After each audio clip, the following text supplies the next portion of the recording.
আজকের দিনে বৈঠকে সংক্ষিপ্ত সময়ে বক্তব্যের বিষয় নারীদের মর্যাদা, মহিলাদের সম্মান মর্যাদা নিয়ে এক গুরুত্বপূর্ণ সংক্ষিপ্ত তথ্যবহুল বিবরণের চেষ্টা করব ইনশাআল্লাহুল আজিজ। আমাদের সাথে আনুষঙ্গিক প্রাসঙ্গিক আরও কিছু দু একটি কথা থাকতে পারে। আল্লাহ তাআলা মহিলাদের সৃষ্টির কারণ উল্লেখ করে বলেন, অমিন আয়াতিহি আন খালাকালাকুম মিন আনফুসিকুম আজওয়াজান। আমি আল্লাহর নিদর্শন হচ্ছে মানুষের মধ্য থেকেই মানুষের স্ত্রীদেরকে সৃষ্টি করা হয়েছে। আল্লাহ তাআলা মানুষের মধ্য থেকেই মানুষের স্ত্রীদেরকে সৃষ্টি করেছেন। এইটা আল্লাহর একটা নিদর্শন। কেন? যাতে করে তোমরা, আল্লাহর নিদর্শন হচ্ছে আল্লাহ তাআলা তোমাদের মধ্য থেকেই তোমাদের স্ত্রীদেরকে সৃষ্টি করেছেন, যাতে করে তোমরা সেখানে শান্তি তৃপ্তি পাও। তার মানে আল্লাহ তাআলা বললেন, আমি তোমাদের স্ত্রীদেরকে তোমাদের মধ্য থেকেই সৃষ্টি করেছি, যাতে করে তোমরা সেখানে শান্তি তৃপ্তি পাও। নারী স্ত্রী হচ্ছে শান্তি তৃপ্তির মাধ্যম। তাকে অন্য কোনো কাজে লাগালে শান্তি তৃপ্তিতে ব্যাঘাত ঘটবে, তার সাথে খারাপ আচরণ করলে পূর্ণ শান্তি তৃপ্তি হবে না। যার কারণে আল্লাহর নবী বলেছেন, খাইরুকুম খাইরুকুম লি আহলিহি ওয়া আনা খাইরুন লি আহলি। সবচেয়ে ভালো মানুষ তোমাদের মাঝে ওরা যারা তাদের স্ত্রীদের কাছে ভালো। যেসব স্ত্রী স্বামীদেরকে খুব ভালোবাসে, শ্রদ্ধা করে, সম্মান করে, মূল্যায়ন করে, ভদ্র নম্র ব্যবহারের অধিকারী বলে তাদের আত্মা বিশ্বাস করে, সেই হলো ভালো মানুষ। আর যার ব্যাপারে তার স্ত্রী খারাপ ধারণা করে, তার মুখের ভাষা খারাপ, তার আচার ব্যবহার খারাপ, তার চরিত্র খারাপ, এগুলো যদি নারীর অন্তরে জাগে দেখা দেয়, তাহলে না আপনাকেও পূর্ণ ভালোবাসা দিতে পারবে, না আপনি তার কাছ থেকে শান্তি তৃপ্তি পাওয়ার কোনো পথঘাট পাবেন।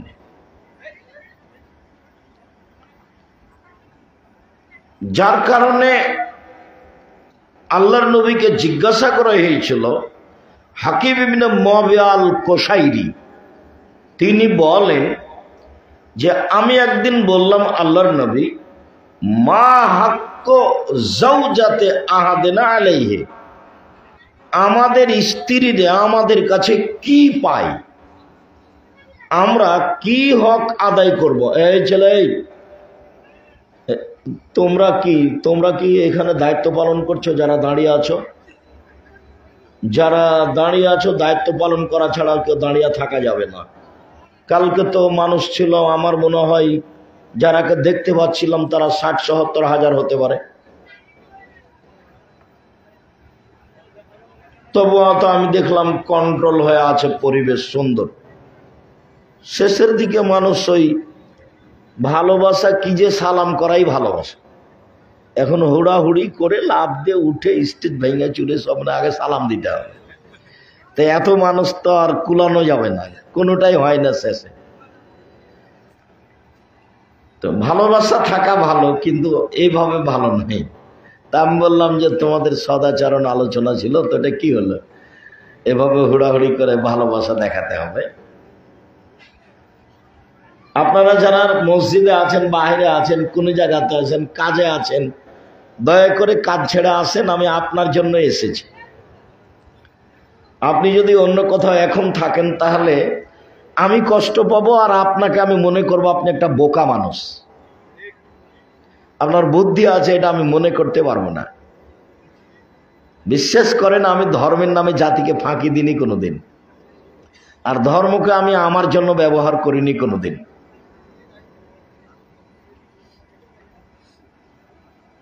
সম্মানিত দিনী ভাই বোন, আপনাদের কাজ ত্যাগ করে যে কোনো কর্ম, যে কোনো জরুরি কর্ম ত্যাগ করে চলে আসেন, বসে আলোচনা শোনেন।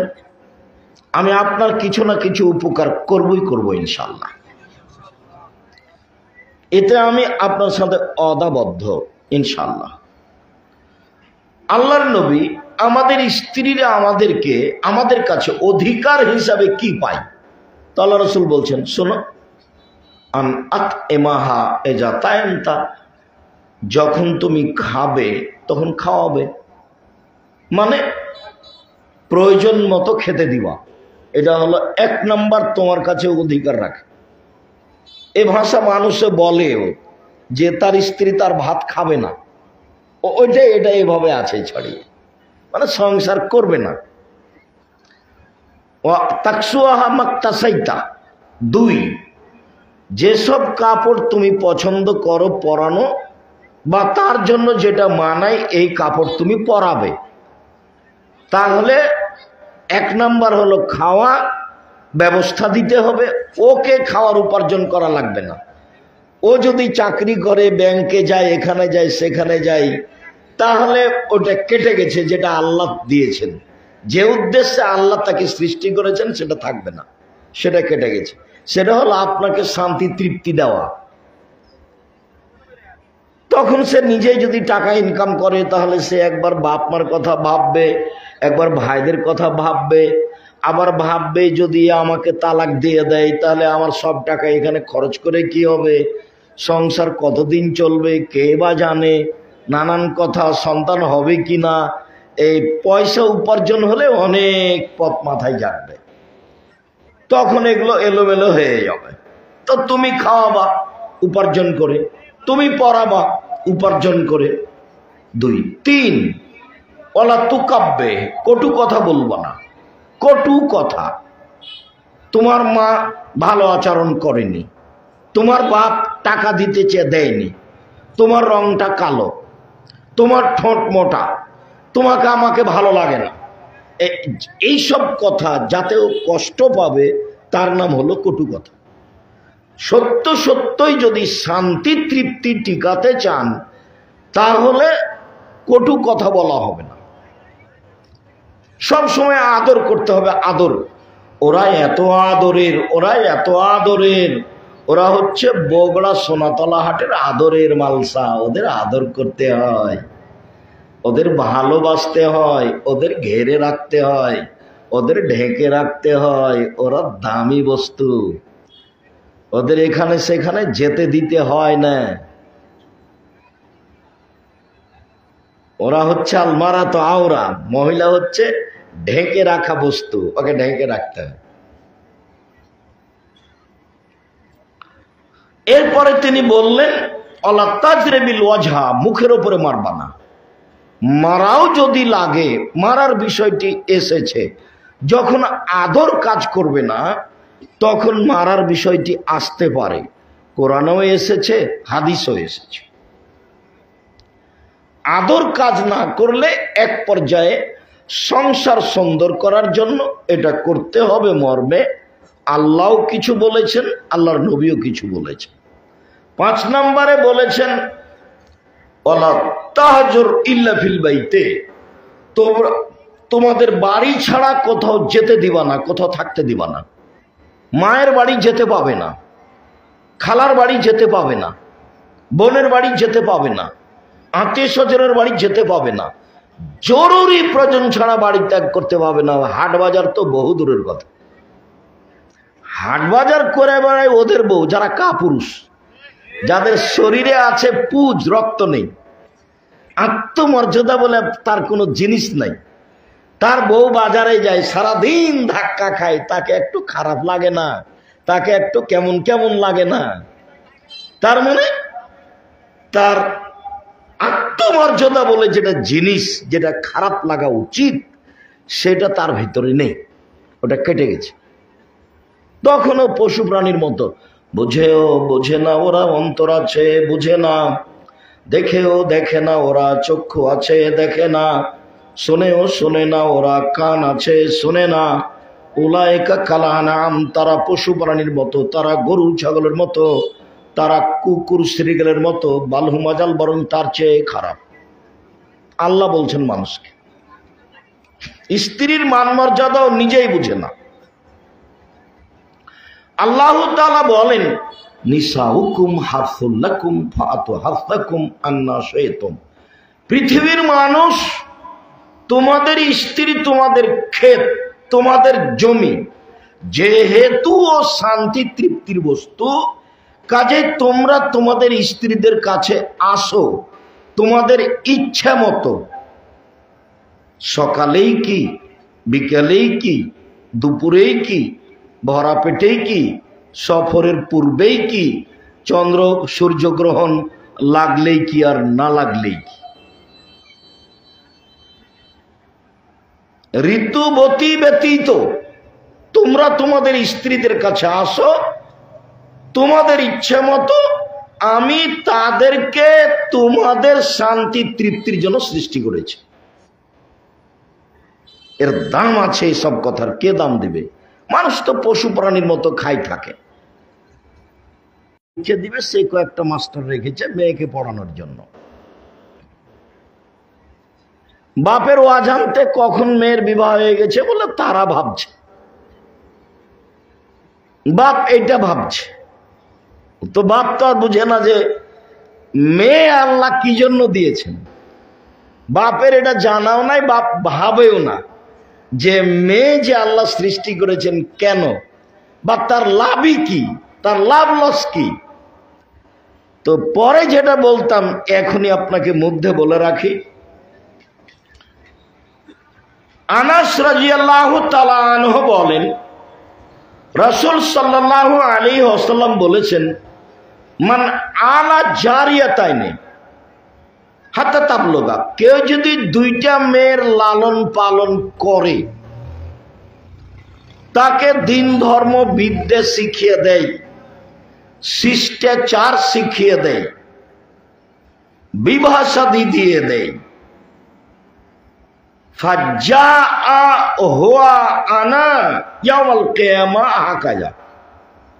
তাহলে সেই পিতার আমি মুহাম্মদ সাল্লাল্লাহু আলাইহি সাল্লাম জান্নাতে একসাথে থাকবো এইভাবে। সুম্মা দাম্মা বাইনা সাবাবাল উস্তা, দুইটা আঙ্গুল ইশারা করে দেখালেন আর দুইটাকে জমা করে দিলেন। শোনো, কেউ যদি দুইটা মেয়ের লালন পালন করে, সেই বাপ আর আমি জান্নাতে একসাথে এইভাবে থাকব। এই অধিকার মেয়ে লালন পালন করা ছাড়া আর কোনো পথ দেওয়া হবে না। তো সিরিয়াল আরো দুই তিনটা কথা বলি, তাহলে ধরা পড়বে ভালোভাবে। সাহাব ইবনে সাদ রাদিয়াল্লাহু তাআলা আনহু বলেন, আল্লাহর নবী বলেছেন, আনা ওয়া কাফিলুল ইয়াতীমে, আমি আর যে ইয়াতীমের লালন পালন করে সে জান্নাতে এইভাবে থাকব। সুম্মা আশারা বিসাবাবল উস্তা, এই তর্জনী আর মধ্যমা আঙ্গুল দুটা দিয়ে ইশারা করলেন। সুম্মা ফাররাকা বাইনাহুমা, দুইটার মধ্যে একটু ফাঁকা রেখে দিলেন। দেখো, কেউ যদি এতিমের লালন পালন করে, তাহলে সে আর আমি জান্নাতে একসাথে থাকব, তবে একটু দূরে থাকবে। এতিম জামিয়া সালাফে 519 জন এতিম অসহায় আছে, 519 জন। জামিয়া সালাফে 5000 ছেলে মেয়ে পড়াশোনা করে। কেন যে আপনি দেখতে যান না, আপনার যে হিংসা কোথায় কাজ করে আমি বুঝতে পারি না। পয়সা খরচ করে যাবেন, যদি 10 টাকা পারলেন দিবেন, না হলে দোয়া করবেন যে আল্লাহ জামিয়া সালাফে কবুল করো।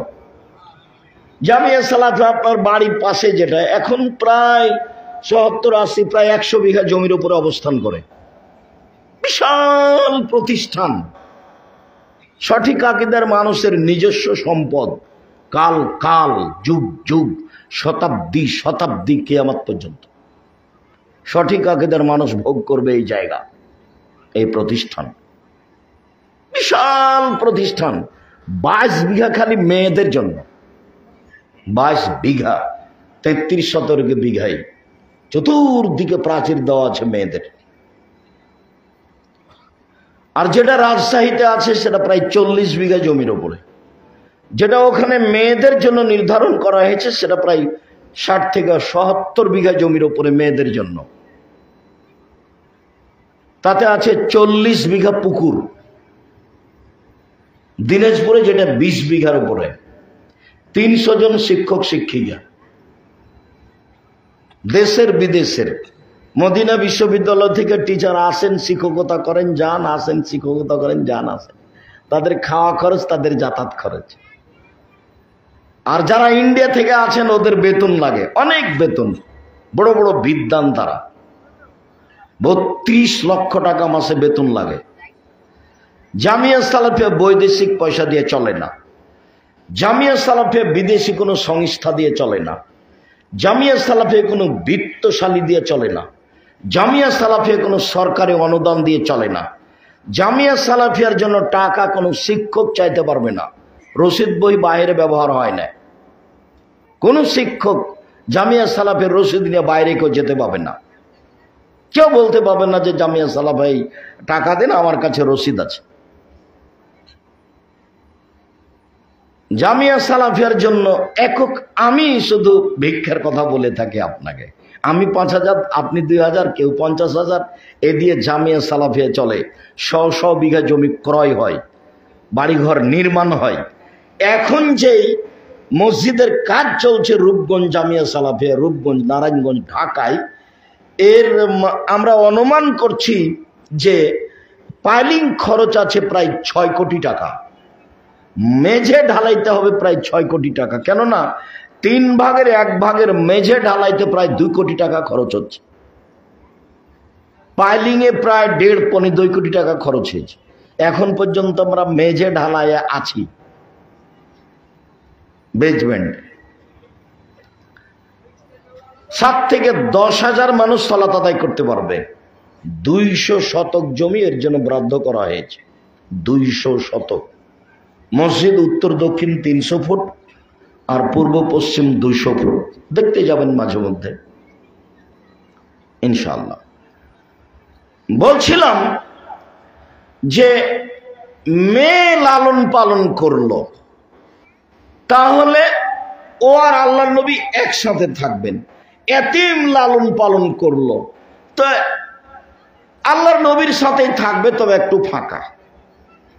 আর একটা বলি, একজন সাহাবী আল্লাহ রাসূলের সাথে রাতে ছিলেন। তো রাতে ঘুমানোর পূর্বেই সাহাবী অজুর পানি আর মেশক নিয়ে উপস্থিত। আল্লাহ নবী, এই যে অজুর পানি আর মেশক। তো আল্লাহ রাসূল খুশি হয়ে বলছেন, বাহ, তো ভালোই তো। সালমা শেতা, তোমার মন যেটা চাই সেটা চাও। কি চাও তুমি আমার কাছে? তোমার আচরণে আমি খুশি হয়ে গেছি, তুমি কি চাও? তখন সাহাবী বলছেন, আসআলুকা মুরাফাতাকা ফিল জান্নাহ, আপনার সাথে জান্নাতে থাকতে চাই। এইটা হলো দাবি। তখন আল্লাহ রাসূল বলছেন, আওয়া গায়রা যালিক, না না না না, এটা নয়, এটা নয়, অন্য অন্য অন্য চাও, অন্যটা বল। তার মানে আল্লাহ নবী গায়েবের খবর জানেন না। ও যে কি বলবে তার আসলের জানা নেই। তো এটা না, অন্য চাও। তখন সাহাবী বলছেন, হুয়া যাকা, ওটাই চাই, ওটাই চাই। তখন আল্লাহ রাসূল বলছেন, আইন্নী বিকাসরাতিস সুজুদ, তাহলে যে হবে না, রাতে তাহাজ্জুদ পড়ো, বেশি বেশি নিয়মিত তাহাজ্জুদ পড়ে আমাকে সাহায্য করো, তাহলে আমি তোমাকে নিয়ে থাকতে পারবো সাথে। যেই সাথে থাকাটা কেউ চাইলে নিয়মিত রাতে তাহাজ্জুদ পড়তে হবে, তারপরেও হবে কি না, তুমি আমাকে সাহায্য করো। আমার সাথে থাকতে চাইলে আমাকে সাহায্য করো, তাকেই সাহায্য করতে হবে। অথচ এত বড় পাওয়ারফুল মানুষ, যা বলবেন তাই হবে বিচারের মাঠে। এরপরে বলছেন আমাকে সাহায্য করো, তার সাথে থাকতে হলে এই মানে যেতে হবে। এতিম লালন পালন করে থাকতে পারা যাবে, তবে ফাঁকা। আর দুইটা মেয়ে যদি লালন পালন করেন, বিবাহ শাদী দিয়ে দেন, বাস একবারে। মেয়ের কে দাম দিবে? আরেকটা বলি, তারপরে বলছি। আবু সাঈদ খুদরি রাদিয়াল্লাহু তাআলা আনহু বলেন, আল্লাহর নবী বলেছেন, মান আলা সালাসা বানাতিন, কেউ যদি তিনটে মেয়ের লালন পালন করে, ফাআল্লামাহুন্না, তাকে বিদ্যা শিখিয়ে দেয়, ও আদাবাহুন্না, তাকে শিষ্টাচার শিখিয়ে দেয়, আহসানা ইলাইহিন্না, তার সাথে ভালো আচরণ করে, দাখালাল জান্নাহ, ও পিতা জান্নাতে যাবে। এক। দুই, কুন্না লাহু সিতরান মিনান নারে, বিচার মাঠে মেয়ে তিনটি পিতার জন্য জাহান্নাম থেকে অন্তরাল হয়ে যাবে। ওইদিকে জাহান্নাম, এইদিকে মেয়ের পিতা, আর মেয়েরা তিনজন এখানে। আগে আমার বাপকে জান্নাতে দেন, তারপরে কোনো কথা। এমন ভাবে শক্ত ভাবে বেঁকা হয়ে যাবে মেয়েরা, কোনো কথাই নয়। আগে আমার আব্বাকে জান্নাতে দিতে হবে, তারপরে কোনো কথা। এই যে দাঁড়িয়ে গেলাম, ওইদিকে জাহান্নাম আছে, আর এদিকে মেয়ের পিতা আছে, এরা মধ্যে আছে। কি বুঝলেন? মানে আগে জান্নাত ঘোষণা হতে হবে বাপের, তারপরে কোনো কথা। 10টা ছেলেকে যদি লালন পালন করেন, মাস্টার ডিগ্রি পাস করান, 1 পয়সা নাকি হবে না। পড়াবো কেন? জন্ম দিয়েছেন এই জন্য। না পড়ালে যত অন্যায় করবে সব আপনার হবে। ওর জন্মের দিন থেকেই শুরু হবে। জন্মের দিন থেকে তাহানিক করতে হবে, পরহেজগার মানুষের মাধ্যম দিয়ে একটু খেজুর চাবিয়ে বাচ্চার মুখে দিয়ে দিতে হবে। জন্মের 7 দিনের 7ম দিনে আকিকা দিতে হবে, দিতেই হবে। চাঁপায় নবমঞ্জের ভাষাতে আপনি তো আকিকা দিবেন, আপনার বাপকে দিতে হবে, মানে দিতেই হবে। এটা বাপের জিম্মেদারি। ভিক্ষা করে দিবেন, কর্জ করে দিবেন, কানা ছাগল দেন, না ল্যাংড়া দেন, না কোড়া দেন, না 2 মাসের দেন, নাহলে আধা মরা দেন, মরে মরে এমনটা দেন, দিতেই হবে জন্মের 7ম দিনে। আকিকার সাথে কুরবানির কোনো সম্পর্ক নেই। কুরবানি তো নেকির জিনিস, আর এটা তো বাপের জিম্মেদারি। এটা তো প্রয়োজনে ভিক্ষা করে দিবে, বাপের জমিদারি দিয়ে দিবে, নাহলে ব্যবসা করে দিবে, না হয় ধার কর্জ করে দিবে, না হয় ভিক্ষা করে দিবে। জন্মের 7ম দিনে আকিকা দিতেই হবে। কানা ন্যাংড়া খোড়া যাই হোক না কেন, 14 দিনে চলে না, হুজুর বলেছে, তাতে কি হবে? 21 দিনে চলে না, দাপটে হুজুর বলছে, কে বলছে চলবে না? ওই কথা তুলে রাখেন। আমি আব্দুর রাজ্জাক বিন ইউসুফ 90 সাল থেকে মাঠে আছি, কথা ফেরত নেওয়া লাগেনি, এটাই চূড়ান্ত। জীবনে একদিন চলে, এ কথা ঠিক নয়। কুরবানি মানে চোখ দেখো রে সুন্দর কিনা, কান দেখো কাটা আছে নাকি, লেজ দেখো ঠিকঠাক কিনা, পা দেখো সুন্দর হাঁটে কিনা, খুর দেখো সুন্দর আছে কিনা, দাঁত দেখো দাঁত উঠেছে কিনা, মোটা তাজা দেখো। তার মানে নেকির জন্য, যত সুন্দর তত নেকি, যত সুন্দর তত নেকি। তখনই এরা বুঝলো, ওগুলো বাদ দাও তো, গোস্তের দরকার, 7 ভাগ হলি হলো। এটা আমি কোনোদিন বুঝিনি, এটা আমি কোনোদিন বুঝিনি। আমি বুঝেছি টাকা আছে, রাজস্থান থেকে উট নিয়ে আসতে হবে, টাকা কম আছে, ষাঁড় গরু দিতে হবে, টাকা কম আছে, খাসি দিতে হবে, টাকা কম আছে, ছাগি দিতে হবে, টাকা কম আছে, ভেড়া ভেড়ি দিতে হবে। ভাগে দিলেন, হুজুর বলেছেন সেজন্য, কে বলেছে চলবে না? তার দাপটে আপনি দিলেন, তোর তো টাকা সুদের, আপনার টাকাটা ঠিক, আবার কলিজা কার কাছে গেল সে নিয়ে ঝামেলা। এই বুদ্ধি আপনাদেরকে কে দেয়? আমি কোনোদিন দিইনি। আমি আপনাকে কোনোদিন দুর্বল পথে চলতে বলিনি। জাতির যদি রাস্তাঘাট করে দিতে না পারি, জাতির যদি স্কুল কলেজ করে দিতে না পারি, জাতিকে চূড়ান্ত সঠিক ধর্ম দিতে পারবো ইনশাআল্লাহ। ধর্মের ব্যাপারে জাতিকে ফাঁকি দিয়ে পরকাল হারাতে রাজি নই। 3টে মেয়ে হলে এত কিছু, মধ্যে একটা কথা বিরাজ করছে, সেটা হলো শিষ্টাচার। তার আগে এখানে একটা কথা বলি, একটা মেয়ে জন্ম নিলেই স্বামীর মন খারাপ, দেখি শাশুড়ির মায়েরও মন খারাপ একটু একটু। তো দাদি বলে কি করবি, মেয়ে হয়েছে ডিপিএস খুল, আর একটা হয়েছে তাহলে একটা গাভী কিনরে, কেমনে করে বেটির বিবাদ দিবি, তিনটা হয়েছে, তখন দাদি নানি বলছে বউ তালাক দিয়ে দে। স্বভাব কেমন, সবাই নিম্ন শ্রেণীর খেয়াল, ধর্মকর্মের সাথে কারো দাম নাই। কেউ জানে না বিদ্যা কি জিনিস, কেউ জানে না বিদ্যা কি জিনিস। এমনিতে মাস্টার ডিগ্রি পাস করে হেডমাস্টার সাহেব হাই স্কুলের মাঠে ইট পাথর দিয়ে শহীদ মিনার তৈরি করেছে। আচ্ছা, এটা দিয়ে কি হলো, এটা দিয়ে কি হবে? বলছে যে কবরের উপরে ফুল চাপিয়ে কবরকে সিক্ত করলো, তো কবরে যে আছে তাকে মায়েরা একবারে একাকার করে দিল। সেটাকে দেখে, এতই অবুঝ, আমি কিছু বুঝতে পারি না এগুলো মানুষ করে কিভাবে, এটা হয় কিভাবে। আমি রবীন্দ্রনাথ ঠাকুরের নিন্দা করলাম, এটা কিভাবে হলো? রবীন্দ্রনাথ ঠাকুর যতবার বলেছে ওমা তোমার আকাশ তোমার বাতাস, ততবার বলেছে ও কালিমা তোমার আকাশ, ও কালিমা তোমার বাতাস। তখন আমি বলেছি তোর বাপের আকাশ, আকাশ তো আল্লাহ এবং আল্লাহর আকাশ, বাতাস আল্লাহ, সেখানে কালিমার হয় কি করে? আমি নিন্দা করলাম কি করে? 5,000 কোটি টাকার মামলা সিলেটে, কাঠগড়ায় যখন উঠলাম, জজ বলছেন আপনি পিস টিভির আলোচক? জি হ্যাঁ। বলে মামলা আমি খারিজ করে দিলাম প্রথম দিনই। সুনামগঞ্জেরটা 2 বার উপস্থিত হয়েছিলাম, তারপর আর নেই। কবি নজরুল ইসলাম বলেছেন মসজিদের পাশে কবর দিও ভাই, তাহলে এই গুনাহগার কো রাজা হতে পাইবে রেহাই। মসজিদের পাশে কবর দিলে কবরের শাস্তি হবে না? তাহলে তো মানুষ মরার সময়তে ধনী মানুষ বলবে বেটা একটা মসজিদ তৈরি করিস আর আমার কবরটা সেখানে দিস। তখন আমি বলেছি নজরুল ইসলাম কেন, কারো বাপের কবর যদি কাবা ঘরের নিচে হয় তবুও হবে না, আপনার বাড়ির মসজিদ তো বহু দূরের কথা। এটা ভুল হয়েছে, এটাই চূড়ান্ত, এটা ভুল হয়েছে, এটাই চূড়ান্ত। লেখক বইয়ে লিখেছেন, বইয়ের হেডলাইন হলো অবিবাহিত ছেলে মেয়ের পড়া নিষেধ। তো যে দেখে সেই পড়ে, যে দেখে সেই পড়ে, যে দেখে সেই পড়ে।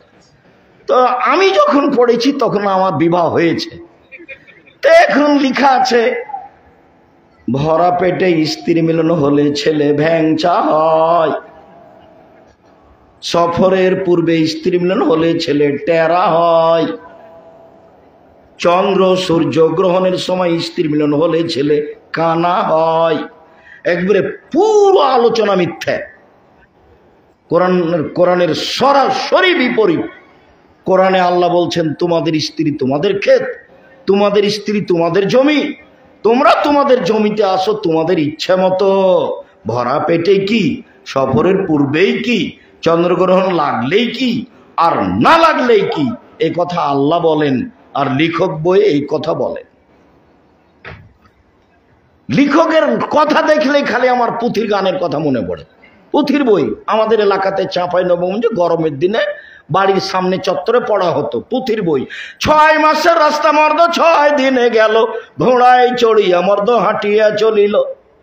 6 মাসের রাস্তা মর্দ 6 দিনে গেল, ঘোড়ায় চড়িয়া মর্দ হাঁটিয়া চলিল।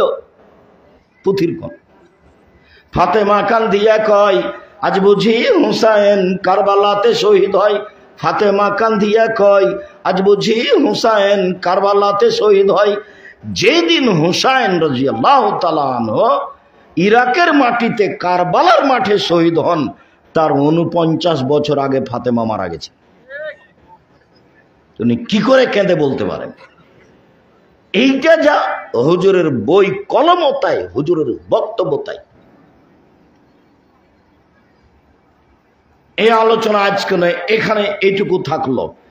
যতবার বলেছেন মেয়ের পিতা আমার সাথে থাকবে এভাবে, ততবার বলেছেন, এক বিদ্যা, দুই শিষ্টাচার, তিন ভালো আচরণ। শিষ্টাচার কি জিনিস? শিষ্টাচার কি কোনো খাওয়ার জিনিস? শিষ্টাচার কি জিনিস? নবীগণের একটা শিষ্টাচার ছিল, সব নবীর একই শিষ্টাচার। এক, মুছ কেটে ফেলতে হবে, চাঁচা যাবে না। দুই, দাড়ি বড় করতে হবে, চেঁচে ফেলাও কাবিরা গুনাহ, ছোট করাও কাবিরা গুনাহ। তবে চেঁচে ফেললে অভিশাপ হবে। কেন? এখনো মহিলা হতে চাই, এই জন্য অভিশাপ হবে। চোখের পাওয়ার কমে যাবে, স্ত্রী মিলনের ক্ষমতা কমে যাবে, স্বভাব। তিন, আসওয়াক, মেসওয়াক করতে হবে, 5 ওয়াক্ত পারলে করতে হবে, এটা নবীগণের স্বভাব। চার, ইন্তেকাসুল মা, পানি দিয়ে পেশাব পায়খানার পরে পবিত্রতা অর্জন করতে হবে। আগে ঢেল টিস্যু পেপার পরে পানি, এ কথা মিথ্যে, এটা ঠিক নয়। আগে ঢেল টিস্যু পেপার পরে পানি, এটা শরীয়ত নয়। পানি দিয়ে পেশাব পায়খানার পরে পবিত্রতা অর্জন করতে হবে, হাত মাটি দিয়ে মেজে নিতে হবে। একাধিক সহি হাদিস। পানি না থাকলে তখন ঢেল টিস্যু পেপার, আবার ঢেল টিস্যু পেপার নিয়ে 40 কদম হাঁটবে, আবার পায়ের ওপরে পা উঠাবে, আবার খক খক করে কাশবে। শরীয়তে এমন নয়, এত অভদ্র কাজ শরীয়ত গ্রহণ করে না। যদি তাই হয় তাহলে আপনার বউ কেন ঢেল নিয়ে 40 কদম হাঁটে না? আপনার স্ত্রী কেন টিস্যু নিয়ে 40 কদম হাঁটে না? পায়ের উপরে পা উঠায় না, খক খক করে কাশে না। আপনার জন্য লাগে, তার জন্য লাগে না, মানে ধর্ম এমন নয়। তারপরে হচ্ছে কাসলাত ফারে, নখ কেটে ফেলতে হবে, নবীগণের বৈশিষ্ট্য। বৈশিষ্ট্য কি জিনিস? শিষ্টাচার কি জিনিস? আপনার মেয়েটা এখানে বসে আছে, ক্লাস 10-এ পড়ে, লম্বা লম্বা নখ আছে, নখে নেল পালিশ আছে, লম্বা লম্বা নখ আছে, নখে নেল পালিশ আছে। ইহুদি খ্রিস্টানদের পতিতালয়ের মেয়েদের বৈশিষ্ট্য নখে নেল পালিশ দেওয়া, নখ বড় রাখা। ইহুদি খ্রিস্টানদের পতিতালয়ের মেয়েদের বৈশিষ্ট্য নখ বড় রাখা, নখে নেল পালিশ দেওয়া। শিষ্টাচার শিখিয়ে দিবে। শিষ্টাচার কি জিনিস? বগলের লুম উঠিয়ে ফেলতে হবে, ব্লেড দিয়ে নয়। নারী পুরুষ একই হুকুম। নিচের লুম পরিষ্কার করতে হবে, ঊর্ধ্বে টাইম 40 দিন। নারী পুরুষ একই হুকুম, যেভাবে সম্ভব, যেভাবে সহজ। শিষ্টাচার কি জিনিস? আপনার বাড়িতে একটা ছোট ছেলের মেয়ের জন্য পেশাব পায়খানার একটা পট নিয়ে গেছেন, সেটা আবার ঘোড়া।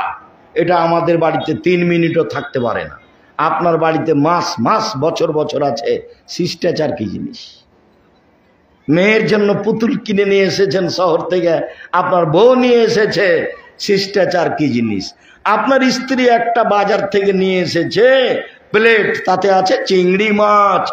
একটা নিয়ে এসেছে তরকারির বাটি, সেটা হলো রুই মাছ।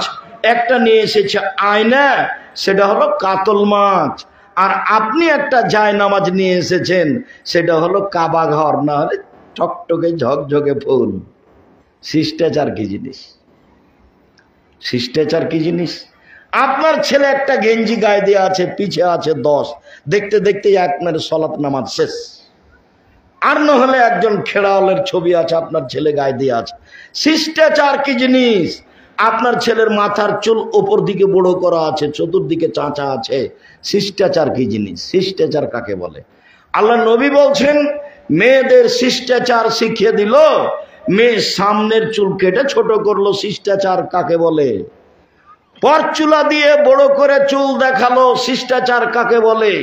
ভুরু তুলে চিকন করলো, সৃষ্টির পরিবর্তন করলো। শিষ্টাচার কাকে বলে? দাঁত ছিলে সমান করলো। শিষ্টাচার কাকে বলে? ব্রেসিয়ার ব্যবহার করে নিজেকে কম বয়সের দেখালো।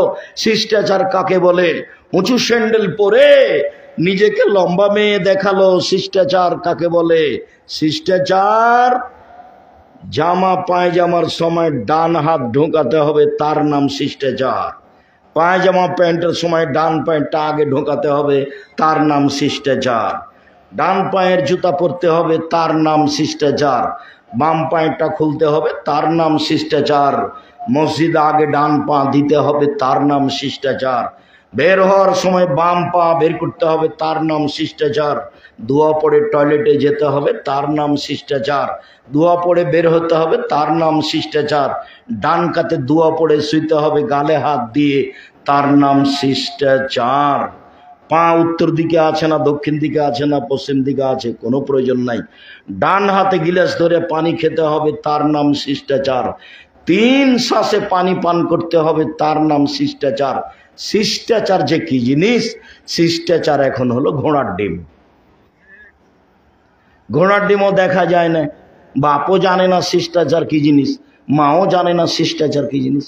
শিষ্টাচার যে কি জিনিস, বাপে বিবাহ দিয়েছে, স্বামীর কাছে গেছে, সেই জন্য ছেলে হয়ে গেছে, ও এখন ছেলের মা, ও একজন হস্তিনী মা। ও কি বুঝে ধর্মে কর্মে, তা তো জানা নাই।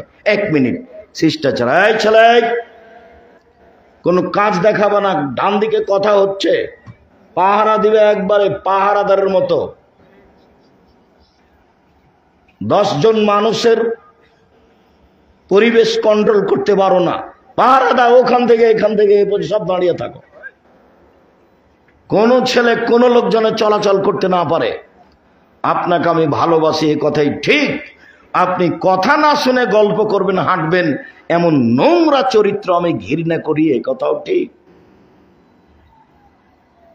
আমি তো আপনার জন্য এসেছি।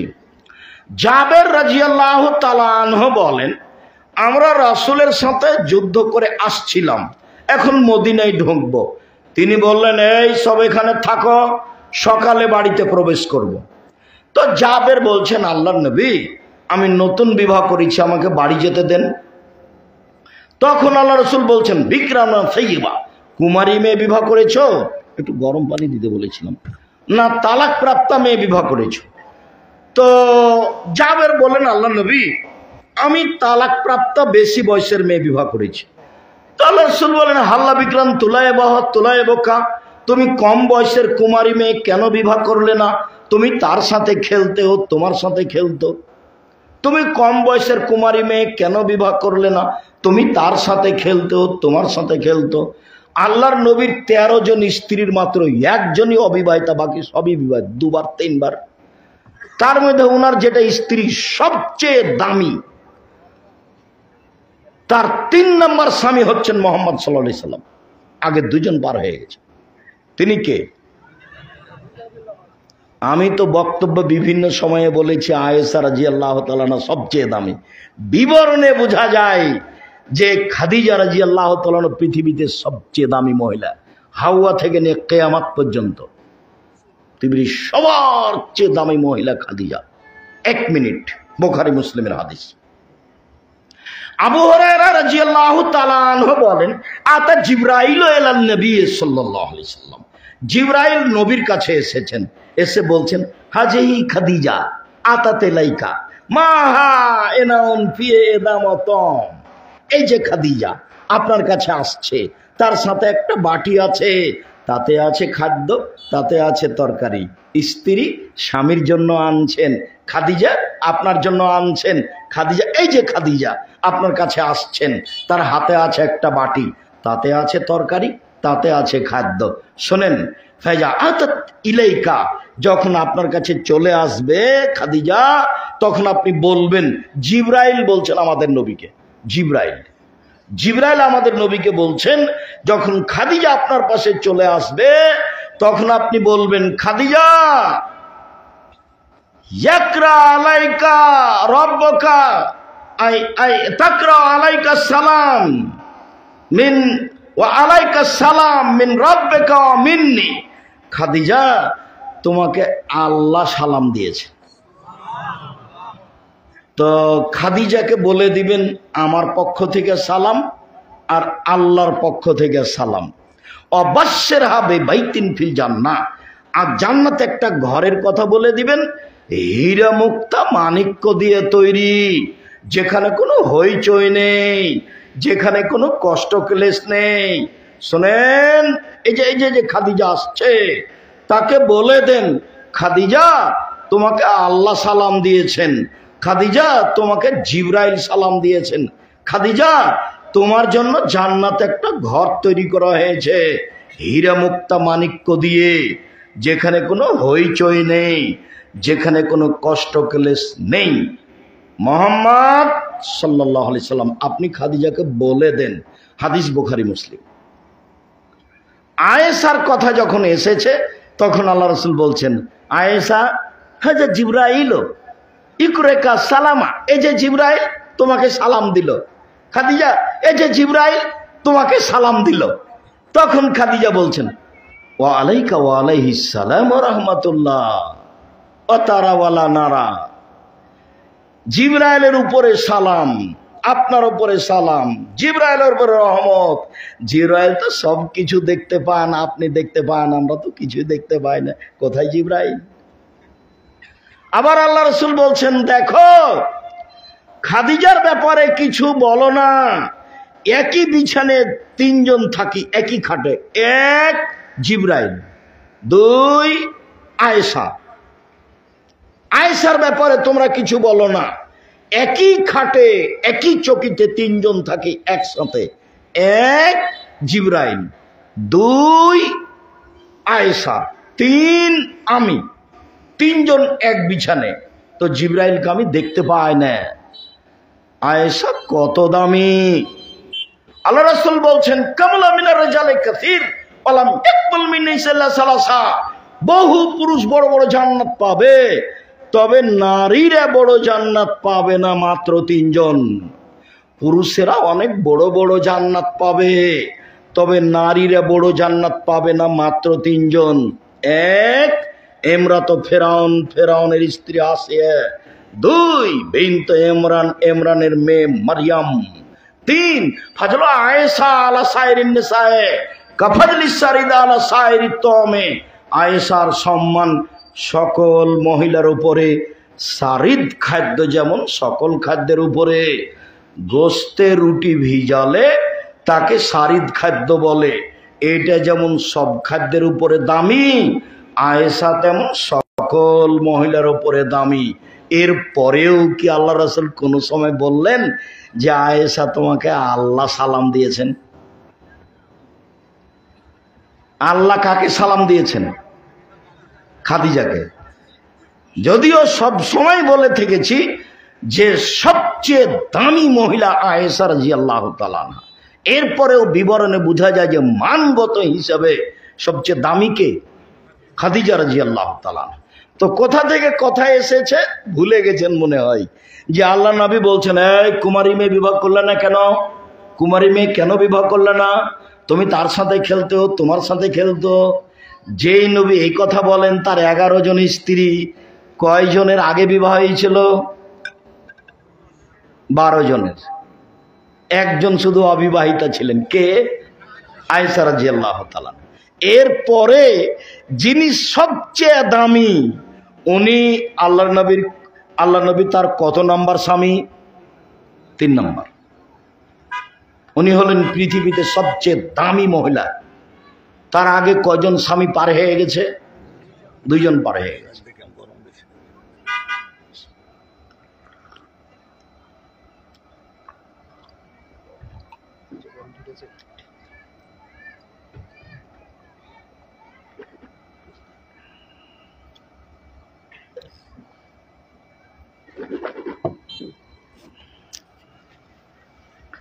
সম্মানিত দিনী ভাই বোন, তো জাবের বলছেন, আল্লাহর নবী শোনেন, আমার আব্বা উহুদের যুদ্ধে মারা গেছে 9 জন মেয়ে রেখে। আমার 9 জন বোন আছে। ওদের মতো কম বয়সের মেয়েকে বিবাহ করা আমি অপছন্দ করেছি 4টা কারণে। আল্লাহ নবী শোনেন, আমার আব্বা উহুদের যুদ্ধে শহীদ হয়েছেন, 9টা মেয়ে রেখে গেছেন। আমার 9 জন বোন আছে, ছোট বড় মিলে।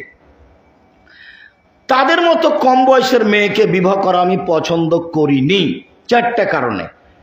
এক, লে তুয়াল্লেমা হন না, আমার স্ত্রী যেন আমার বোনদেরকে বিদ্যা শিখাতে পারে, তার নাম মা, তার নাম মহিলা। 2, বলে তুয়াদ দেবা হন না, আমার স্ত্রী যেন আমার বোনদেরকে শিষ্টাচার শিখাতে পারে, এটা হলো মূল কথা। শিষ্টাচার কি জিনিস। 3 বলে তুরাজ্জালাহুন্না, আমার স্ত্রী যেন আমার বোনদের মাথার চুল চিরনি করে সাজগোজ করে পরিপাটি করে রাখতে পারে। যে বাচ্চার এলোমেলো চুল, কাপড় চোপড় পরিষ্কার নেই, এমনি দলিয়ে বেড়াচ্ছে আর ওর সাথে লড়ে বেড়াচ্ছে, ওটা ওর সৎ মা। যাকে ওই বাচ্চা মা বলে সেটা কে আর কেমন মা? সৎ মা। মা মানে বাচ্চাকে কি করে রাখবে? সাজগোজ করে পরিপাটি করে ঝকঝকে করে রাখবে, তার নাম মা। ও তো দিন রাত টিভি দেখে, ও তো ব্যাংকে যায় চাকরি করে, কাজের মেয়েকে দিয়ে গেছে বাচ্চাকে, ও কি করবে? আর না হলে শাশুড়িকে দিয়েছে, বৃদ্ধা মহিলাকে। এখন শাশুড়ি যদি একটু 19-20 করে তো শাশুড়ির উপরে পাল্টা খেপে যায়। শাশুড়িও দেখছে যে আর তো কোনো জায়গা নাই, এই ছেলের কাছেই থাকতে হয় এখন আমাকে, স্বামী তো নাই, বাড়িঘর তো সব গেছে, এখন ছেলের কাছেই থাকতে হবে। 2 বলে তাকুমা আলাইহিন্না, আমার স্ত্রী যেন আমার বোনদেরকে পাহারা দিতে পারে।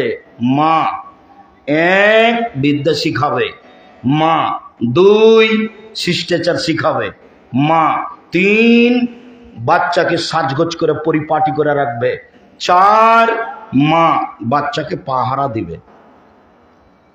আপনার স্ত্রী আসলে মা নয়, হস্তিনী মহিলা, ও হলো হস্তিনী মহিলা। ওকে খালি বাজার করতে দাও। 1 কেজি বেগুন নিয়ে আসে, যদি 5টা যদি বেগুন ধরে 5টায় রান্না করে কেটে। অথচ আমি 30 বছর থেকে বলছি 5টা কেটে রান্না করতে পারবে না, 4টে করবে, 1টা রেখে দিবে। এটা বাড়ির বরকত আছে। কিছুক্ষণ পরে যদি তার চাচা চলে আসে, ভাসুর আসে, তার জন্য একটু ভর্তা করে কিছু খাওয়ার পেশ করতে পারবে। আর যদি 5টায় কেটে দেয়, 5টায় রান্না করে চলে যাবে, 5টায় শেষ হবে। 4টে যদি করে 4টেই শেষ হবে। সংসার বুঝে না, সংসার চালা বুঝে না, এমনিতেই মহিলা চলেন। নারীদের মর্যাদা। আবু হুরায়রা রাদিয়াল্লাহু তাআলা আনহু বলেন, রাসূল সাল্লাল্লাহু আলাইহি ওয়াসাল্লাম বলেছেন, তুনকাহুল মারাতু লিআরবাইন, মেয়েদেরকে বিবাহ করা হয় 4টে জিনিস দেখে। আমি মুহাম্মদ সাল্লাল্লাহু আলাইহি ওয়াসাল্লাম কখনো 4টে জিনিস দেখতে বলিনি। মেয়েদেরকে বিবাহ করা হয় 4টে জিনিস দেখে। বাপ মেয়েকে দেখতে পাবে না, জনগণ মেয়েকে দেখতে পাবে না, শুধুমাত্র যে বিবাহ করবে সেই দেখতে পাবে। মেয়েদের বিবাহ করা হয় 4টে জিনিস দেখে। 1 মেয়েটা বংশীয় কিনা, 2 মেয়েটা ধনী ঘরের কিনা, 3 মেয়েটা সুন্দরী কিনা, 4 মেয়েটা ধার্মিকা কিনা। ফার্স্ট পারবে জাতির দিন, পৃথিবীর মানুষ আমি শুধু একটা প্রাধান্য দিলাম, স্বামীরা দেখে 4টে, আর আমি মুহাম্মদ সাল্লাল্লাহু আলাইহি ওয়াসাল্লাম বলি একটা, তা হলো ধার্মিক মেয়েকে বিবাহ করো, নইলে তোমার কথা শুনবে না, কথায় কথায় বলবে তুমি কাপড় দিলা না, এই দিলে না, সেই দিলে না, অভিমান পূরণ করতে করতে জীবন যাবে। আর একবার যদি অভিমান পূরণ না করতে পারেন, তাহলে শয়তান আপনার বউকে বলবে, তোর এই কথা মানে না, তোর এই কথা মানে না, তোর এই কথা মানে না, তুই এখন তোর স্বামীকে বল তুমি আমাকে কিছুই দাও না, তোমার সাথে সংসারই করবো না। তখন তুই যা, তুই যা, তুই যা, এখনই আমাকে ছেড়ে দে, এক্ষুনি তালাক দিয়ে তো তোর বাড়িতে থাকবো না, তোরে তোকে দিলাম তালাক, 100 তালাক দিলাম, 1 কোটি, তুই এখনই যা। তারপরে একটু পরে দেখছে ইন্না লিল্লাহ, 2টা বাচ্চা আছে যে, এখন বুদ্ধি। তো ইমাম সাহেব বলেছেন 1 রাতের জন্য বিবাহ দিতে হবে। এটা আরো কঠিন হয়ে গেছে। তখন ইমাম সাহেব আবার বলেছেন যে আব্দুর রাজ্জাক সাহেবের সাথে কথা বলেন, দেখেন কোনো পথ আছে কিনা, তারা কি বলে। আমাদের কাছে আসলে 1 রাতের জন্য বইয়ের বিবাহ দিতে হবে আরেকজনের সাথে, এটাই ধর্ম। তারা বলছেন আল্লাহ মাফ করে, 1 বৈঠকে 1 কোটি তালাক হলে একটাই, 30 দিনে 1 কোটি তালাক হলে একটাই। সম্মানিত দিনী ভাই বোন, বলছিলাম আব্দুল্লাহ ইবনে মাসউদ রাদিয়াল্লাহু তাআলা আনহু বলেন, রাসূল সাল্লাল্লাহু আলাইহি সাল্লাম বলেছেন, আদ-দুনিয়া কুল্লুহা মাতা, খায়রু মাতা'id দুনিয়া আল মারাতুস সালেহা, পৃথিবীতে সবচেয়ে দামি সম্পদ হচ্ছে নারী। সারা পৃথিবী সম্পদ, সবচেয়ে দামি সম্পদ হচ্ছে নারী। সারা পৃথিবী সম্পদ, সবচেয়ে দামি সম্পদ হচ্ছে নারী। হাদিস বুখারী মুসলিম। এইসব বাক্যের কে দাম দিবে? মহিলাদের মান সম্মান এত নিচে চলে গেছে যে একবার ছেলের কাছে লাথি খায়, স্বামীর কাছে খায়, রাস্তাঘাটে ঘুরে, গার্মেন্টসে দিন কাটায়। বেগম রোকিয়া বলেছে, অবরোধ বাসিনী মাঠে নামো, মান মর্যাদা উপার্জন করো মাঠে, পুরুষদের পাশে দাঁড়াতে হবে। আরো অনেকেই বলেছে। তাই রংপুরের আর একজন মহিলা বলেছে, কেন হব অবরোধ বাসিনী? সম অধিকার নয়, মর্যাদা চাই। সম অধিকার নয়, মর্যাদা চাই।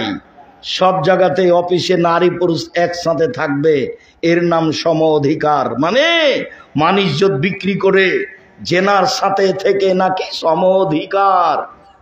দিন রাত জেনা করে, মান মর্যাদা বিক্রি করে, পায়ের নিচে থেকে লাথি খেয়ে, গার্মেন্টসে হাজারো জনের সাথে জেনা করে নাকি মান সম্মান বজায় রেখেছে। ভুল হিসাব। নারী কবরে গেছে তার স্বামীর কারণে, তার বাপের কারণে। তার অযোগ্য বাপ, তার অযোগ্য স্বামী। তার বাপকে আল্লাহর নবী বলেছেন, আনফিকালা ইয়ালিক মিন তাওলিক, তুমি তোমার ছেলে মেয়েকে শিক্ষা দাও, মানুষের মতো করে গড়ে তোলো। তোমার পয়সা খরচ করে, জমিদারি করে ছেলে মেয়ে মানুষ করো, নইলে দিন মজুরি করে মানুষ করো, নইলে ব্যবসা করে মানুষ করো, নইলে ভিক্ষা করে ছেলে মেয়েকে মানুষের মতো মানুষ করো। তোমার মেয়ে ভিক্ষা করতে পাবে না, তোমার মেয়ে গার্মেন্টসে যেতে পাবে না। রাস্তাঘাটে টোকাই দেখা যায় অযোগ্য বাপের কারণে, কাপুরুষ ঘৃণিত বাপের কারণে। মাস্টার ডিগ্রি ছেলেকে পাস করানোর পরে খালি চেয়ে আছে যে মেয়ের বাপ কি কি দিবে, বাড়ি দিবে, গাড়ি দিবে, জমি দিবে, জায়গা দিবে, মোটরসাইকেল দিবে, চাকরি দিবে। তো লজ্জা হয় না আপনার? বাপ বেটা ভিক্ষা করে খাবেন, পরের টাকা নেবেন কেন? আমি তো 30 বছর আগে বলেছি, ভিক্ষা করা টাকা দিয়ে চাউল কিনে ভাত খেয়ে বাদাত কবুল হবে। ভিক্ষা করা টাকা দিয়ে চাউল কিনে ভাত খেয়ে বাদাত কবুল হবে। যৌতুকের টাকা দিয়ে চাউল কিনে ভাত খেয়ে বাদাত কবুল হবে না। যৌতুকের টাকা দিয়ে চাউল কিনে ভাত খেয়ে বাদাত কবুল হবে না। আগামীকাল সন্ধ্যা হতে হতে খাট খাটলা, চকি বাক্স, আলমারি, মোটর সাইকেল, সাইকেল, টাকা পয়সা যা নিয়েছেন তা ফেরত দিতে হবে 24 ঘন্টায়। কাপুরুষ, কাপুরুষের সন্তান, কাপুরুষ। তোমার বাপের মুখ কালো হয়ে আছে দেখো। ভিক্ষা করে খাবা বাপ বেটা, ভিক্ষা করে খাবা কেন? বাপ বেটা মানুষের বাড়িতে কাজ করে খাবা। তুমি আমাকে বলো, আমিও ছেলেদের বিবাহ দিয়েছি, ওর বাবার ক্ষমতা আছে একটা ঘড়ির কথা বলতে পারে আমার সামনে। সাহসী করবে না ছেলের শ্বশুরেরা, আর সাহসী নেই যে আব্দুর হিসাবে একটু কিছু দিব, কি সাহসী করতে পারবে না, মুখ ফুটানো সাহসী করতে পারবে না। আর আপনি আগে থেকে বলছেন কি কি দিবেন? ভিক্ষা করে খাবেন বাপ বেটা। কেউ যদি এলাকায় ভিক্ষা না দেয়, ট্রেন স্টেশনে যাবেন, ট্রেন স্টেশনে গিয়ে মানুষের কাছে হাত পাবেন, অপরিচিত মানুষ কিছু টাকা দিয়ে দিতে পারে। আব্দুর রাজ্জাক সাহেব এভাবে বলছেন কেন? আমি এইভাবে বলে আপনাকে খাটো করতে চাইনি। আপনি বলেন কাজ করে খাবো আব্দুর রাজ্জাক সাহেব, ভিক্ষা করব না। আমিও তাই বলছি, কাজ করে খান, ভিক্ষা করতে হবে না। চকলেট বিক্রি করে ব্যবসা করেন, তারপরে কলা, তারপরে কাপড়, তারপর কোটি কোটি টাকা। ব্যবসার শুরু থেকে শেষ পর্যন্ত ধনী হতে সময় লাগবে প্রায় 25 থেকে 30 বছর। আপনি রাতে রাতে ব্যবসা চালু করলেন, এটা কে আপনাকে এই হিসাব দিল? শোনম, রাসূল সাল্লাল্লাহু আলাইহি ওয়াসাল্লাম বললেন, সাহাবীগণ বলছেন, লাউ আলিমতু আইয়ু মালিন আফজাল ফানাত্তাখিযাহু, যদি আমরা জানতাম দামি সম্পদ কোনটা, যাকাত লাগে না, সেটা জমা করে রাখতাম। যদি আমরা সাহাবীরা জানতাম দামি সম্পদ কোনটা, যেটা জমা করে রাখবো, যাকাত লাগে না, সেটা করতাম। যদি জানতাম দামি সম্পদ কোনটা, জমা করে রাখতাম, যাকাত লাগে না। তখন আল্লাহ রাসূল বললেন, শোনো, আফজালুল মাল আফজালুহু, সবচেয়ে দামি সম্পদ এক লিসানুন যাকির, ওই বিভাজে, ওই জিহ্বা যে সুবহানাল্লাহ আলহামদুলিল্লাহ বলতে পারে, সেই জিহ্বা হচ্ছে সবচেয়ে দামি সম্পদ। এই কথাটা আবার ফিরে আসবো একটু। দুই, কালবুন শাকের, ওই অন্তর দামি সম্পদ, যে অন্তর যা উপার্জন করে তাতে বলে আলহামদুলিল্লাহ, যা উপার্জন করে তাতে কি বলে আলহামদুলিল্লাহ। 3, ওই স্ত্রী দামি সম্পদ যে স্ত্রী তার স্বামীকে দিনের উপরে সহযোগিতা করে। 1, এশার সালাতের পরে স্বামী অপেক্ষা করে, কখন আসবেন কখন আসবেন, আপনার জন্য খাদ্য পানি নিয়ে বসে আছি। এশার সালাতের পরে রাত 9টা 10টাতে দুইজন ঘুমে যাবে, আবার রাত 3টায় দুইজন উঠবে, 2 রাকাত সালাত আদায় করবে দুইজন রাতে উঠে। তাহলে বড় বড় পরহেজগার যারা, ওদের একটা তালিকা আছে আল্লাহর কাছে, এদের দুইজনের নাম ওই তালিকা লিখে দাও। বড় বড় পরহেজগার আছে। সম্মানিত দিনী ভাই বোন, 3 নম্বর দামি সম্পদ হলো ভালো স্ত্রী। 3 নম্বর দামি সম্পদ হলো ভালো স্ত্রী। 1, জিহ্বা, সবচেয়ে দামি সম্পদ। 2, কি ভুলে গেলে? অন্তর, অল্পতে সন্তুষ্ট এ অন্তর। 3, ভালো স্ত্রী। আল্লাহ নবী, এই ছেলে বসো, তুমি কি দেখাচ্ছ? তুমি কি কাজ দেখাচ্ছ আমাকে? আমি তো তোমার চেয়ে বেশি ক্লান্ত, আমি তো ঘুরে রাজশাহী যাব, একটু অপেক্ষা করো। তো প্রথমে বললেন সবচেয়ে দামি সম্পদ জিহ্বা। এইখানে একটা কথা বলে থাকি, আল্লাহ রসুলকে বলা হলো জাহান্নাম থেকে বাঁচার পথ কি? তখন তিনি বললেন মুখকে কন্ট্রোলে রাখো, জান্নাত পেয়ে যাবা। মুখ আপনাকে বিপদে ফেলবে, যার জন্য 4টে জিনিস করবেন। 1, 5 ওয়াক্ত সালাত। 2, হালাল রুজি। 3, কোরআন তেলাওয়াত। 4, দুইজন যেখানে বসে আছে সেখানে বসবেন না, আড্ডা পিটা চিরদিনের জন্য হারাম। 1, 5 ওয়াক্ত সালাত। 2, হালাল রুজি। 3, কোরআন তেলাওয়াত, শুধুমাত্র সূরা ইখলাস হলেও 3 বার।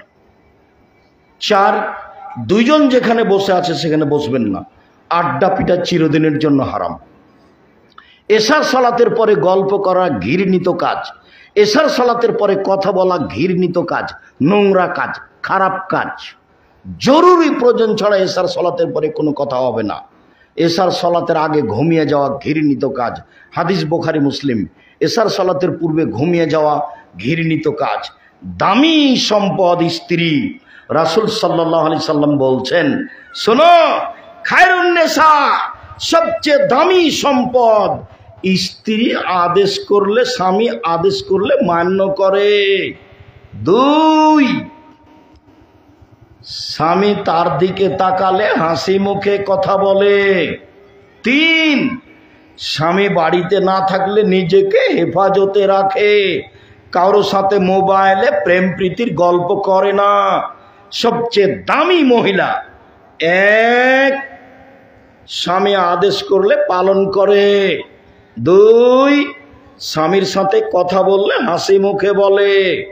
3, স্বামী যখন বাড়িতে থাকে না তখন নিজেকে হেফাজতে রাখে। আল্লাহ নবী বলছেন, নবীগণ জান্নাতে যাবেন, শহীদেরা জান্নাতে যাবে, সিদ্দিকেরা জান্নাতে যাবে, মহিলারা জান্নাতে যাবে। এই কথাটা বলে থামলেন না, আর একটু বললেন। শুধু যদি বলতেন মহিলারা জান্নাতে যাবে তাহলে তো ভালোই ছিল। 1, নবীগণ জান্নাতে যাবেন। 2, শহীদেরা জান্নাতে যাবে। 3, সিদ্দিকেরা জান্নাতে যাবে, সত্যবাদীরা জান্নাতে যাবে। 4, মহিলারা জান্নাতে যাবে। ওই মহিলা, যেই মহিলা বেশি বেশি বাচ্চা দিতে পারে, ওই মহিলা, যে মহিলা কোনো কারণে স্বামী অসন্তুষ্ট হলে স্বামীর হাত ধরে বলে, যতক্ষণ পর্যন্ত আপনি আমার ওপরে খুশি না হবেন ততক্ষণ পর্যন্ত আমি কোনো কিছু খাবো না। স্বামীকে খুশি করার পরে রাত কাটাই, এই মহিলা জান্নাতে যাবে। জান্নাতের সিরিয়াল, দামি মহিলা। রাসূল সাল্লাল্লাহু আলাইহি সাল্লাম বললেন, মহিলারা যদি 4টা কাজ করতে পারে তাহলে জান্নাত সব দরজা খোলা। 1, 5 ওয়াক্ত সালাত, 2, রমজানের সিয়াম রোজা, 3, স্বামীকে মেনে চলা, তিতা লাগলেও মিঠা লাগলেও, 4, জেনায় লিপ্ত না হওয়া। 4টে, এই 4টা মানে ওর জন্য জান্নাত খোলা। 1, 5 ওয়াক্ত সালাত, 2, রমজান মাসের সিয়াম পালন করা, 3, স্বামীকে মেনে চলা, তিতা লাগলেও মিঠা লাগলেও, 4, জেনায় লিপ্ত না হওয়া। ঘটেই যদি যায় জেনা, আজ থেকে কান্নাকাটি করতে হবে, আমি আজ থেকে জেনা বন্ধ করলাম, তুমি আমাকে মাফ করো। আল্লাহ তাআলা বলেন, অনাহান নাফসা আনিল হাওয়া ফাইনাল জান্নাতা হিয়াল মাওয়া। যে ব্যক্তি অশ্লীল কাজকে বন্ধ করবে, আমি আল্লাহ তার জন্য জান্নাতুল মাওয়া ঘোষণা দিলাম, সে জান্নাতুল মাওয়া পাবে। আর যদি কেউ জেনার প্রস্তাব দেয়, তুমি যদি তাতে রাজি না হও, তাহলে বড় বড় বিপদ থেকে বেঁচে যাবা। তার একটা হলো বিচারের মাঠে বিশেষ ছায়াতলে থাকতে পাবা। 7 শ্রেণীর মানুষ থাকবে, তার মধ্যে তুমি একজন, তুমি মহিলা, তুমি পুরুষ। পৃথিবীর যে কোনো বিপদ থেকে বেঁচে যাওয়া, জেনার থেকে যদি বন্ধ রাখতে পারো। তার প্রমাণে বুখারী মুসলিমের হাদিস, ওই যে 3 জন আটকা পড়েছিল গর্তে। তো একজন বলল, আমি বাপ মাকে ভালোবাসি, পাথরটা সরিয়ে দেন। আল্লাহ বললেন, দিলাম। আর একজন বলল, একটা কাজের লোক নিয়েছিলাম, অর্ধেক দিন কাজ করে চলে গেল, টাকা দিতে চাইলাম, নিল না। একদিন এসে বলছে পারিশ্রমিক দেন। তা আমি বললাম, ছাগল গরু নিয়ে যাও। আমাকে বলছে, মজাক করবেন না, একদিনের পারিশ্রমিক দেন। মজাক করিনি, সব নিয়ে যাও। তো তোমার জন্য যদি করে থাকি তো পাথর সরিয়ে দাও। বলে, দিলাম। তার একজন বলছে, আমার চাচাতো বোনের সাথে জেনা করতে চেয়েছিলাম, আমাকে বলেছিল এত স্বর্ণ মুদ্রা লাগবে। আমি হাড় ভাঙা পরিশ্রম করে স্বর্ণ মুদ্রা জমা করে আমি তাকে দিলাম। আমি জেনা করব বলে বসেছি, আমাকে বলছে, দেখো তুমি আমাকে অসতী প্রমাণ করো না। যেমন এই কথা বলেছে তেমনি আমি জেনা করিনি, উঠে গেছে। আমি এই কাজ করিনি, পাথরটা সরিয়ে দাও। বলে, দিলাম। হাদিস তো বুখারী মুসলিম। আপনি কি বিবেচনা করবেন? বিবেচনা তো আপনাকে করতে হবে। হাদিস কি আর পশু প্রাণী মানবে? গরু ছাগল মানবে না আমি আর আপনি মানব? আমি আর আপনি মানব? কথা শুনে তো মানতে হবে, কিছু পরিবর্তন হওয়ার চেষ্টা করতে হবে। রাসূল সাল্লাল্লাহু আলাইহি ওয়াসাল্লাম বলেন, আউয়াল ফিতনা ফি বানি ইসরাইল কানাত ফিন নিসায়ে। প্রথম সমস্যা যেটা ঘটেছে বানি ইসরায়েলে, সেটা হচ্ছে মহিলাদের নিয়ে সমস্যা ঘটেছে। রাসূল সাল্লাল্লাহু আলাইহি সাল্লাম বলছেন, মা তারাকতু বাদি ফিতনাতান আযারা লিরাজালিন মিনান নিসায়ে। আমার জীবনে আমি ছাড়িনি কোনো বস্তু যেটা পুরুষের জন্য বেশি বিপজ্জনক হতে পারে নারীদের চেয়ে। আমার জীবনে আমি ছাড়িনি কোনো বস্তু যেটা পুরুষের জন্য বেশি বিপজ্জনক হতে পারে নারীদের চেয়ে। নারী সবচেয়ে বিপজ্জনক বস্তু। রাসূল সাল্লাল্লাহু আলাইহি সাল্লাম বলছেন, মা রাআইতু মিন নাকিসাত আকলিন ওয়া দীনিন আযাবা লিরাজুলিল হাজিম। আমি দেখিনি কোনো বুদ্ধিমানের বুদ্ধি কম হওয়ার পরেও, বিদ্যা কম হওয়ার পরেও, বুদ্ধি কম হওয়ার পরেও বুদ্ধিমানের বুদ্ধিকে নষ্ট করতে পারে তোমাদের চেয়ে কেউ। ও নারী জাতি, আমি দেখিনি তোমাদের চেয়ে কাউকে যে বুদ্ধিমানের বুদ্ধিকে নষ্ট করতে পারে তোমাদের চেয়ে কেউ। ও নারী জাতি, তোমরা বুদ্ধিমানের বুদ্ধিকে নষ্ট করতে পারো।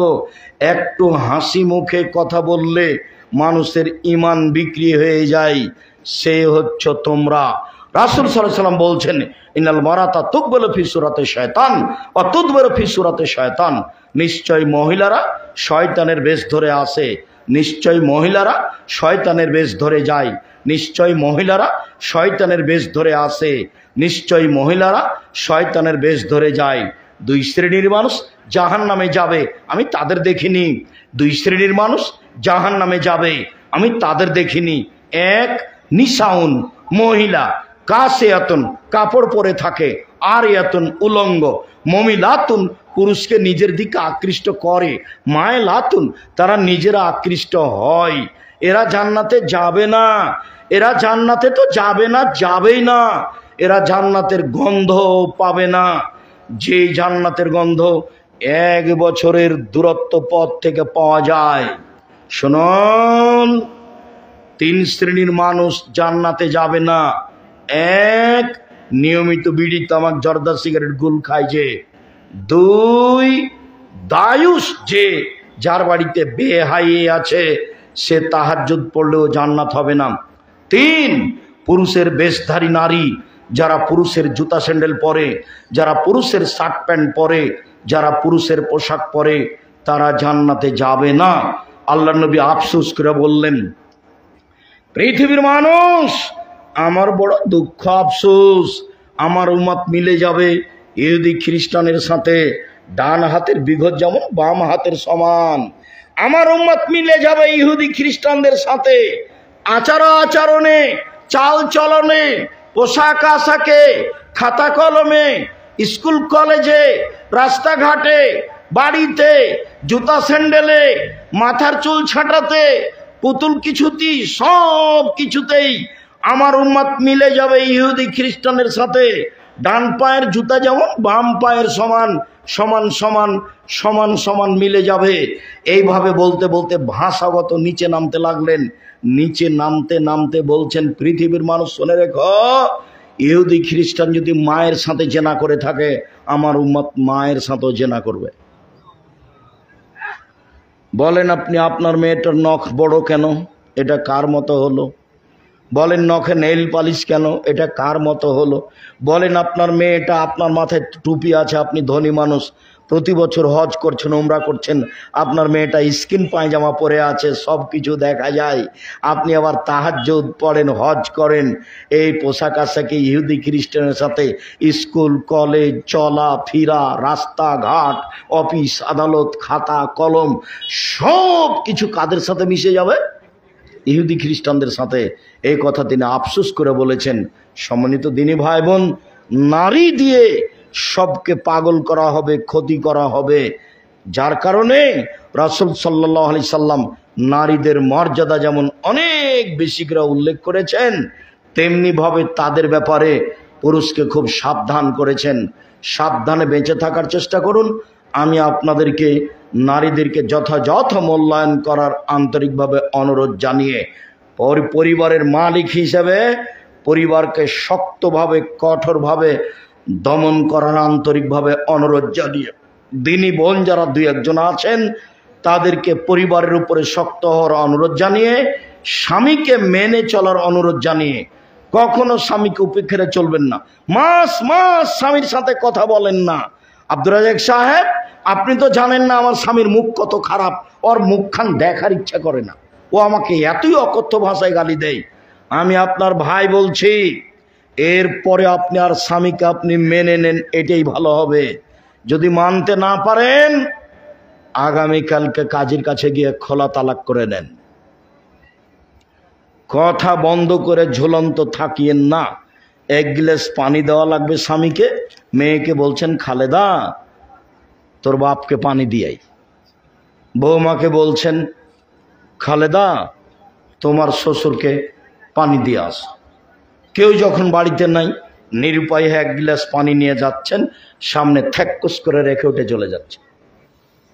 এরকম সংসার লাগবে না, এই সংসার চলবে না। আপনি এটা বন্ধ করেন।